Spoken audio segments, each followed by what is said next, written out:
લગ્ન પ્રસંગમાં કે કોઈ નવી મિલકત ખરીદો ત્યારે ઘરે વ્યંઢળ યજમાન વૃત્તિ કરવા એટલે કે દક્ષિણા લેવા માટે આવતા હોય છે, પરંતુ આજની આ કહાની જોઈ તમે પણ હવે વ્યંઢળને દાન આપતા પહેલા 100 વખત વિચાર કરશો। આજની ઘટનામાં વ્યંઢળ વિલન છે, માથા ભારે છે, જીવલેણ પણ છે। વ્યંઢળના ત્રાસની કહાની માત્ર એક જગ્યાએ જોવા નથી મળી, રાજ્યમાં અનેક જગ્યાએ વ્યંઢળના પરાક્રમ સામે આવ્યા છે। સાબરમતી પોલીસે એક વ્યંઢળ ટોળકીને ઝડપી પાડી છે અને આ ટોળકીના સભ્યો પુરુષો છે, પરંતુ દિવસે મહિલા બની લૂંટ કરે છે। આ નકલી વ્યંઢળની તમામ લીલા જોઈ તમે પણ ચકિત થઈ જશો। ચાલો જોઈએ આધા આદમીની અવરચંદાય।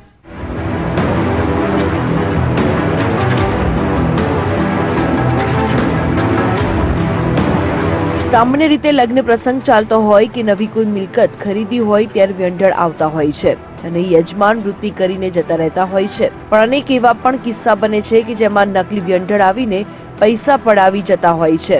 જ્યારે સાચા વ્યંઢળ આવે ત્યારે લોકો પોતે છેતરાયા હોય તેવું માલુમ પડે છે, પરંતુ તમને વિશ્વાસ નહીં આવે કે શું નકલી વ્યંઢળ હોતા હશે, પરંતુ આ કહાની સત્ય છે। ટીવી સ્ક્રીન પર દેખાતો આ શખ્સ છે જીતુભાઈ ઝવેરી પરમાર।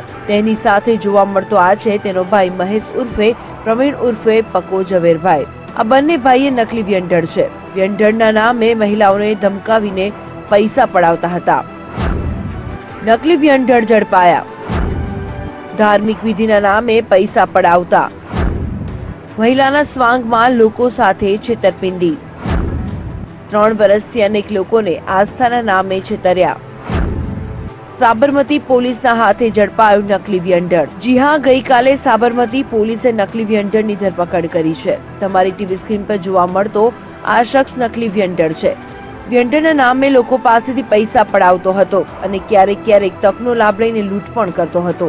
આપણે પહેલા એ વ્યંઢળ ટોળકીની ઓળખ કરી લઈએ। નકલી વ્યંઢળ નંબર 1 જીતુ ઝવેરભાઈ પરમાર, રહેવાસી પડધરી। નકલી વ્યંઢળ નંબર 2 મહેશ ઉર્ફે પ્રવીણ ઉર્ફે પકો ઝવેરભાઈ। નકલી વ્યંઢળ નંબર 3 પરબત રાઠોડ। આ ત્રણેય શખ્સો નકલી વ્યંઢળ બનાવતા હતા। જે લોકોના ઘરે કોઈ પ્રસંગ હોય કે સારું કામ હોય તેવા ઘરોની રેકી કરતા હતા। જ્યારે ઘરની મહિલા એકલી હોય તો તેવા સમયે આ ત્રણેય વ્યંઢળો પહોંચી જતા હતા। ધાર્મિક વિધિ કરવી પડશે તેવું કહીને મહિલા પાસેથી રહેલા સોના ચાંદીના દાગીનાની ચોરી કરીને આ ત્રણેય શખ્સો ફરાર થઈ જતા હતા।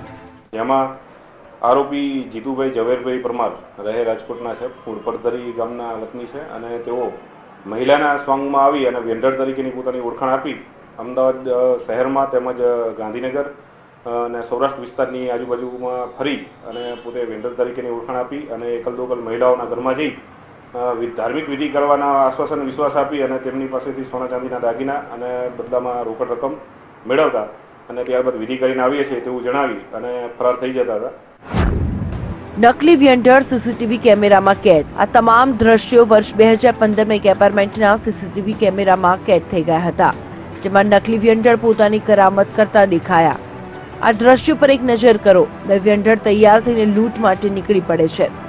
આ સીસીટીવીના દ્રશ્યો 2015ના છે। આ નકલી વ્યંઢળ ટોળકીએ અમદાવાદના ન્યૂ રાણીપ વિસ્તારમાં 2 ગુનાની ઘટનાને અંજામ આપ્યો હતો। જે જીતુભાઈ ઝવેરભાઈ પરમાર નાઓના સાબરમતીના બંને ગુનાઓમાં એરેસ્ટ કરવામાં આવેલ છે, તેમજ તેમના ભાઈ મહેશભાઈ ઉર્ફે પ્રવીણ ઉર્ફે પકો ઝવેરભાઈ પરમાર તેમજ તેમના બીજા એક સાથી મિત્ર પરબતભાઈ નથુભાઈ રાઠોડ નાઓને હાલમાં નાસ્તા ફરતા છે, જેઓની તપાસ કરેલ છે અને આ આરોપીઓની વિરુદ્ધમાં તત્રેના પોસ્ટેમાં હાલમાં તપાસ ચાલુ છે। કેવી હતી તેમની મોરસ ઓપરેન્ડી? નવાઈની વાત તો એ છે કે આ બંને ભાઈ અને અન્ય શખ્સ એમ 3 લોકોની નકલી વ્યંઢળની ટુકડી છે, જેમાં જીતુ અને મહેશ એમ બંને ભાઈઓ વ્યંઢળ બનતા અને પરબત ડ્રાઈવર બનીને જતો। આરોપીઓ કોઈ પણ સોસાયટીમાં ઘૂસી જતા અને માતાજીના નામે લોકોને ડરાવી ધમકાવી પૈસા પડાવતા। પોલીસે કબજે કરેલા સીસીટીવીમાં સ્પષ્ટ દેખાય છે કે આરોપીઓ સફેદ કલરની કારમાં આવે છે અને એક સોસાયટીમાં ઘૂસે છે, જ્યાં તેમની મોરસ ઓપરેન્ડી પ્રમાણે કોઈ પણ ઘરમાં ઘૂસીને પાણી પીવા માંગે છે અને ત્યારબાદ રેકી કરી વાતોમાં ભોળાવીને વિધિ કરીને એવું તેવું બહાનું કરીને પૈસા લઈને ફરાર થઈ જાય છે।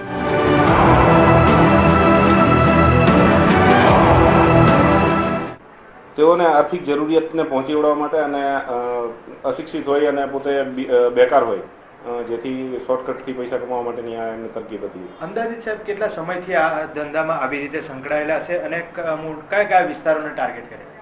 લગભગ હાલની તપાસ દરમિયાન છેલ્લા 3 વર્ષથી આ લોકો સક્રિય છે અને તેઓ અમદાવાદ, ગાંધીનગર, સૌરાષ્ટ્ર, મહારાષ્ટ્રમાં ખાતે પણ જાય છે અને 4 વ્હીલ વ્હીકલનો ઉપયોગ કરે છે અને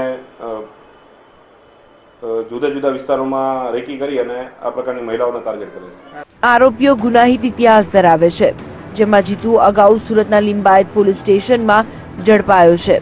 તો હાલ આરોપીએ સાબરમતી વિસ્તારમાં 2 ગુના, ગાંધીનગર ઇન્ફોસિટી વિસ્તારમાં અને સૌરાષ્ટ્ર તથા મહારાષ્ટ્ર પણ આ પ્રકારના ગુના આચર્યા હોવાનું તપાસમાં બહાર આવ્યું છે.